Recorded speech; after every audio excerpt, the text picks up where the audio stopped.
Penjabat Wali Kota Kendari Muhammad Yusuf meluncurkan pelatihan kepemimpinan nasional PKN 2 Angkatan 35 tahun 2024. Kegiatan ini berlangsung di Aula Samaturu Kantor Balai Kota Kendari, Senin 9 Desember 2024.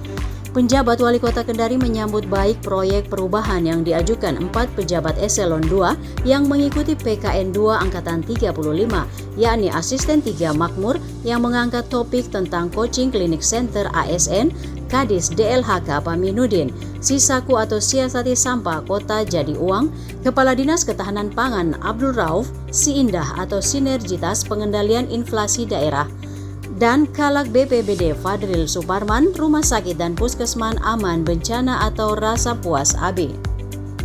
Penjabat Wali Kota meminta program yang telah dirancang ini harus terus dilaksanakan secara konsisten dengan dukungan semua pihak untuk menyukseskan program yang telah dirancang tersebut.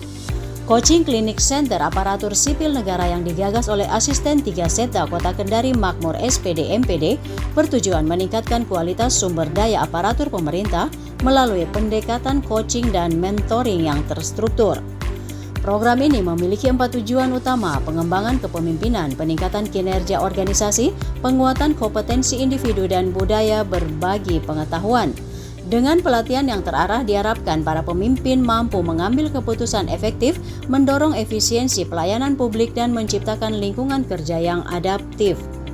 Selain fokus pada pengembangan individu, program ini juga mendukung transformasi digital dengan menyediakan platform pembelajaran yang fleksibel.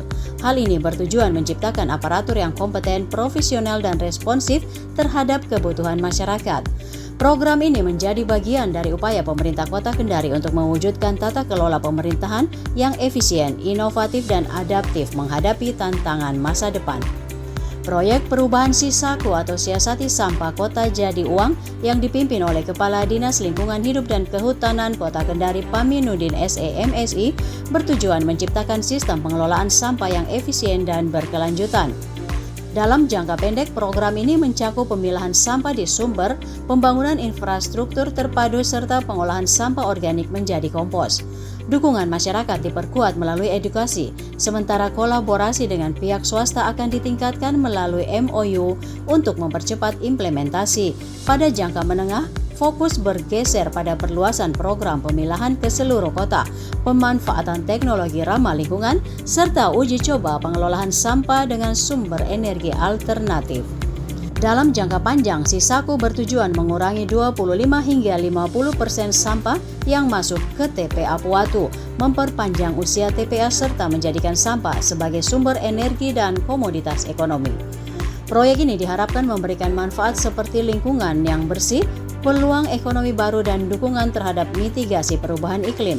Sisaku tidak hanya menangani masalah sampah, tetapi juga berkontribusi pada pembangunan berkelanjutan dan kualitas hidup masyarakat yang lebih baik. Kemudian proyek perubahan Siindah atau Sinergitas Pengendalian Inflasi Daerah yang diinisiasi oleh Kepala Dinas Ketahanan Pangan Kota Kendari Dr. Andus Abdul Rauf bertujuan untuk mengendalikan inflasi pangan melalui pendirian kios pangan di pasar-pasar utama di Kota Kendari. Program ini menyediakan bahan pangan dengan harga terjangkau, membantu stabilisasi harga dan memperluas jangkauan ke seluruh kelurahan di Kota Kendari. Dengan manfaat seperti peningkatan akses pangan, stabilitas harga, dan mendukung pembangunan berkelanjutan, Siindah juga memperkuat ketahanan pangan kota serta meningkatkan kesejahteraan masyarakat. Proyek ini diharapkan menciptakan dampak jangka panjang berupa akses pangan yang merata dan mendukung ketahanan ekonomi daerah. Dan terakhir, proyek perubahan Rasa Puas AB atau Rumah Sakit dan Puskesmas Aman Bencana yang diinisiasi oleh Dr. Andus Fadril Suparman, Kalaksa BPBD Kota Kendari, bertujuan meningkatkan kesiapsiagaan fasilitas kesehatan menghadapi bencana. Program ini melibatkan pembentukan tim sosialisasi dan simulasi bencana di rumah sakit dan puskesmas, serta penyediaan jalur evakuasi dan pedoman penanggulangan bencana. Dalam jangka menengah, implementasi diperluas ke seluruh fasilitas kesehatan, didukung regulasi dan evaluasi capaian. Jangka panjangnya, proyek ini menghasilkan dokumen perencanaan bencana yang komprehensif, meningkatkan indeks ketahanan daerah terhadap bencana. Program ini penting untuk menyelamatkan nyawa, menjaga keberlanjutan layanan medis, dan menjadikan Kota Kendari lebih tangguh menghadapi bencana.